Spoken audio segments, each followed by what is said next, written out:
కేసీఆర్ ఆనవాళ్ళని తీసేస్తారు అంటే ఏంటండి? తీసేయగలుగుతారా? తీసేయలేరా? మీరు కూర్చున్న సెక్రటేరియట్ కూర్చుంటారు మరి మీరు అది కేసీఆర్ ఆనవాలి కదా. మీ ఎమ్మెల్యేలు ఉన్న క్వార్టర్లని మీ కేసీఆర్ ఆనవాలి కదా. అది యాదాద్రి దేవాలయం కేసీఆర్ కట్టింది కదా, దానికే పోయినావు కదా నువ్వు పూజకు. కూడబడతావా యాదాద్రి దేవాలయం? ఈ ఎమ్మెల్యేలు ఖాళీ చేస్తావా? వాటి నుంచి 13 ఎత్తిపోతల పథకం బంద్ పెడతావా? సీతమ్మ సాగర్ ప్రాజెక్ట్ బంద్ పెడతావా? కేసీఆర్ సమ్మక్క బ్యారేజ్ కట్టింది దాన్ని కూడబడతావా? ఏది బంద్ పెడతావు? ఒక ఆనవాళ్ళు తీసేస్తామంటే అది మూర్ఖత్వానికి పరాకాష్ట. Because KCR is the history of Telangana.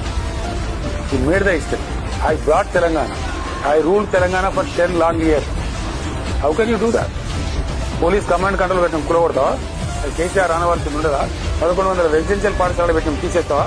33 కొత్త జిల్లాలు పెట్టింది కేసీఆర్ తీసేస్తావా? 300-400 కొత్త మండలాలు చేసిన తీసేస్తావా? What is that you are going to do? తండాలను గ్రామ పంచాయతీ చేసింది కేసీఆర్. 75 సంవత్సరాల స్వతంత్రం మీరు ఎవరు చేయలే. తీసేస్తావా? ఏది తీసేస్తావా? కేసీఆర్ ఆనవాళ్ళు. మరి కేసీఆర్ ఆనవాళ్ళు